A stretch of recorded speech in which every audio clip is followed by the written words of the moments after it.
Assalamualaikum warahmatullahi wabarakatuh. Nah, pada kesempatan pagi hari ini, saya akan membahas mengenai elemen Pancasila pada pembahasan materi unit 3, yaitu peluang dan tantangan penerapan Pancasila. Sebelum saya membahas materi ini, ada kalanya berikan like dan subscribe pada channel YouTube saya, karena sebenarnya like dan subscribe itu gratis.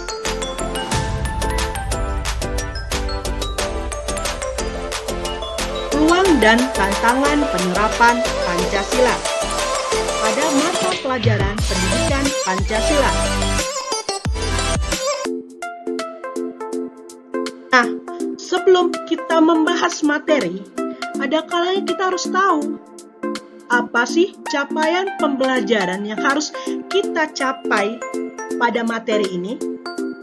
Capaian pembelajarannya, peserta didik mampu menganalisis secara pandang para pendiri negara tentang rumusan Pancasila sebagai dasar negara. Peserta didik mampu menganalisis fungsi dan kedudukan Pancasila sebagai dasar negara, ideologi negara, dan identitas nasional. Peserta didik mengenali dan menggunakan produk dalam negeri, sekaligus mempromosikan budaya lokal dan nasional. Setelah kita mengetahui capaian pembelajaran yang kita capai, kita harus tahu apa sih tujuan dari capaian pembelajaran tersebut. Nah, tujuan pembelajarannya adalah peserta didik diharapkan dapat mengidentifikasi peluang dan tantangan penerapan nilai-nilai Pancasila dalam kehidupan peserta didik, baik itu di dunia yang saling terhubung, di mana karena masuknya teknologi informasi, seseorang dapat berinteraksi dengan orang lain di wilayah, daerah, dan bahkan negara yang berbeda.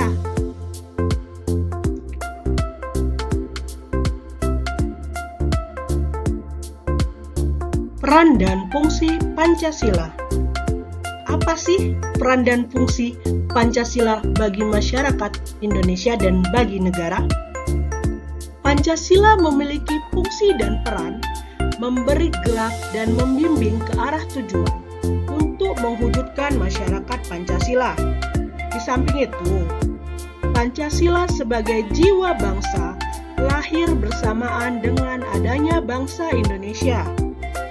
Maka dari itu, kita akan membahas 3 fungsi pokok Pancasila beserta dengan bagaimana implementasinya di kehidupan negara.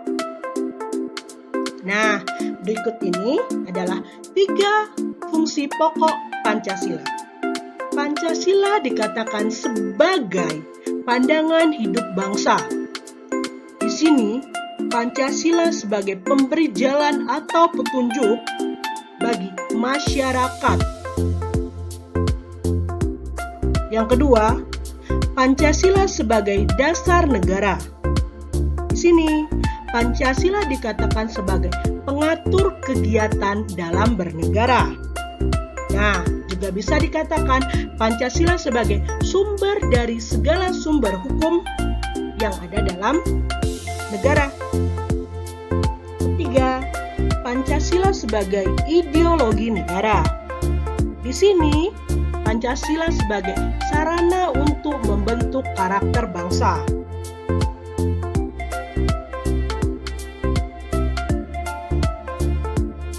Revolusi Industri 4.0. Apa sih itu revolusi industri 4.0? Revolusi Industri 4.0 atau juga yang biasa dikenal dengan istilah Cyber Physical System ini merupakan sebuah fenomena di mana terjadinya kolaborasi antara teknologi cyber atau jaringan dengan teknologi otomatis. Nah, kita berikan contoh. Aplikasi WhatsApp merupakan sebuah teknologi otomatis, sedangkan bagaimana WhatsApp itu mengirimkan pesan kepada orang lain itu dikatakan sebagai jaringan. Nah, terciptanya aplikasi aplikasi WhatsApp merupakan pengaruh dari revolusi industri 4.0.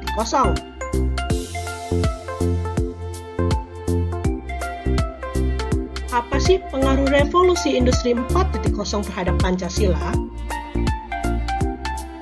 Upaya untuk menerapkan Pancasila dalam kehidupan sehari-hari merupakan hal yang paling menantang dari materi Pancasila.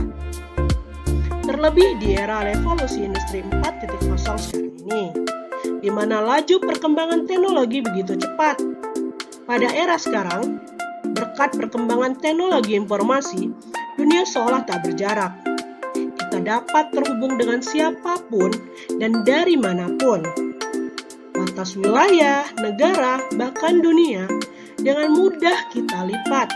Misalnya, kalian yang berada di desa cukup terhubung dengan internet, baik melalui handphone, laptop, ataupun komputer.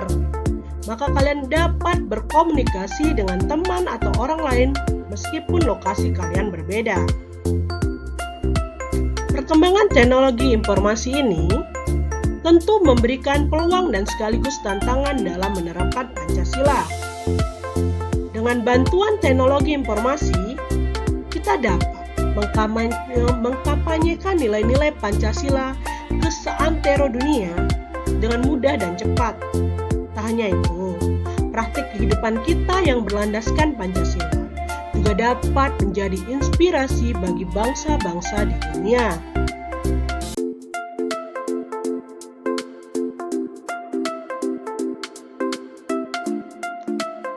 Berpancasila di era media sosial.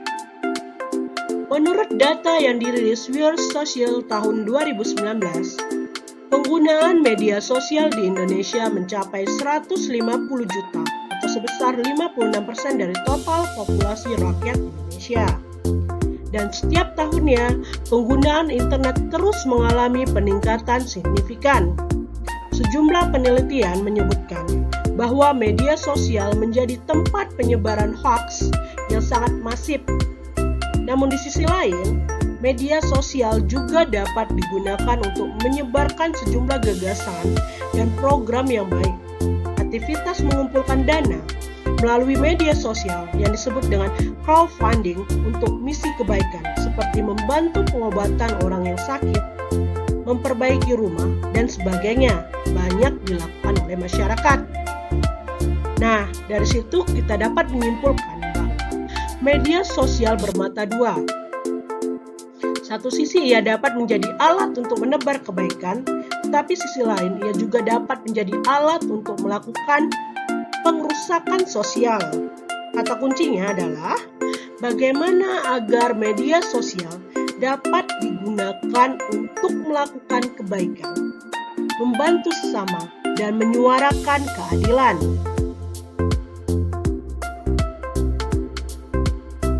Pancasila dan pandemi. Pancasila dan pandemi tahun 2020 ditandai dengan munculnya virus COVID-19. Ia tak hanya menjangkiti satu negara, melainkan telah menjadi wabah dunia atau pandemi. Penyebaran virus ini begitu masif. Sebagai pandemi, tentu saja penanganan terhadap penyebaran COVID-19 tidak bisa hanya dilakukan oleh satu orang, ataupun satu kelompok, ataupun satu negara. Penanganannya menuntut komitmen dan kerjasama lintas negara yang melibatkan seluruh warga negara dunia. Nah, terkait materi Pancasila dan pandemi, saya akan memberikan pertanyaan kepada kalian. Nanti kalian catat pertanyaannya di buku. Terkait dengan hal tersebut, bagaimana peluang dan tantangan penerapan Pancasila di era pandemi ini? Pertanyaan kedua, sebagai warga negara Indonesia yang berlandaskan pada Pancasila, sikap dan tindakan apa yang sebaiknya dilakukan menghadapi pandemi ini? Nah, pertanyaan ini nanti kalian jawablah di buku tugas.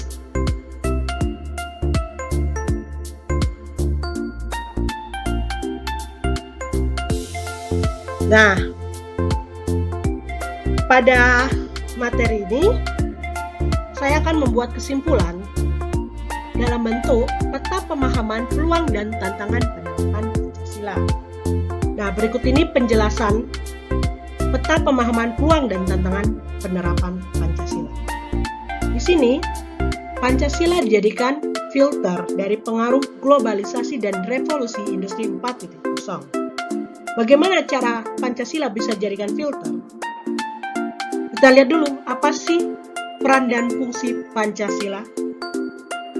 Nah, peran dan fungsi Pancasila adalah Pancasila dijadikan sebagai dasar negara yang berfungsi sebagai sumber dan kaedah hukum yang mengatur bangsa Indonesia, baik itu rakyat, pemerintah, dan wilayah. Kedudukan Pancasila adalah sebagai penyelenggaraan negara, serta kehidupan berbangsa dan bernegara. Artinya, dengan adanya Pancasila, negara dan bangsa memiliki pedoman. Dan Pancasila memiliki fungsi dan peran untuk memberikan gerak dan membimbing ke arah tujuan untuk mewujudkan masyarakat Pancasila. Nah, dari hal itu, kita harus melihat 3 fungsi pokok Pancasila. Yang pertama, Pancasila dijadikan sebagai dasar negara. Di sini Pancasila dijadikan sebagai apa? Sumber dari segala sumber hukum yang ada di Indonesia. Yang kedua, Pancasila dijadikan sebagai pandangan hidup bangsa. Di sini maksudnya apa? Pancasila dijadikan apa? Berpedoman bagaimana masyarakat Indonesia itu untuk hidup berbangsa dan hidup bernegara. Lalu, fungsi yang ketiga, Pancasila merupakan kepribadian bangsa. Mengapa sih Pancasila adalah kepribadian bangsa? Karena Pancasila, nilai-nilai Pancasila itu diambil dari nilai-nilai budaya bangsa Indonesia. Makanya Pancasila mencerminkan kepribadian bangsa. Jika 3 fungsi Pancasila itu kita pedomani, kita hayati, dan kita laksanakan dalam kehidupan berbangsa dan bernegara, maka Pancasila bisa menjadi filter dari apa? Pengaruh revolusi industri 4.0, yang dimana informasi itu lebih cepat sampai. Ya, pengaruh revolusi industri 4.0 itu memiliki 2 pengaruh, yaitu pengaruh positif dan pengaruh negatif. Pengaruh negatif contohnya adalah penyebaran berita hoaks ataupun ujaran kebencian yang mengakibatkan apa? Kerusuhan. Dari kerusuhan bisa menyebabkan apa? Ancaman terhadap keamanan ataupun juga bisa berdampak pada pertahanan negara. Nah, pengaruh positifnya apa contohnya? Yaitu apa? Kemajuan ilmu pengetahuan dan teknologi. Ilmu pengetahuan dan teknologi itu mudah digapai dan mudah diraih. Kenapa? Revolusi industri 4.0. Nah, revolusi industri 4.0 itu di mana apa? Di mana perpaduan antara jaringan dan teknologi otomatis. Nah, karena itu kita membutuhkan apa? Filter Pancasila. Sehingga kita dapat apa? Berpancasila di era media sosial. Nah, kita tahu bagaimana cara kita berperilaku di era media sosial. Karena kita apa? Telah menerapkan nilai-nilai Pancasila dalam kehidupan berbangsa, bernegara, dan juga bermasyarakat. Lalu, contoh terjadinya pandemi. Kita tahu bagaimana cara bertindak, bagaimana cara kita untuk apa? Untuk tidak menanggapi berita-berita hoaks. Bagaimana cara kita untuk apa? Berpikir cerdas. Dengan cara apa? Berpandangan hidup berdasarkan Pancasila.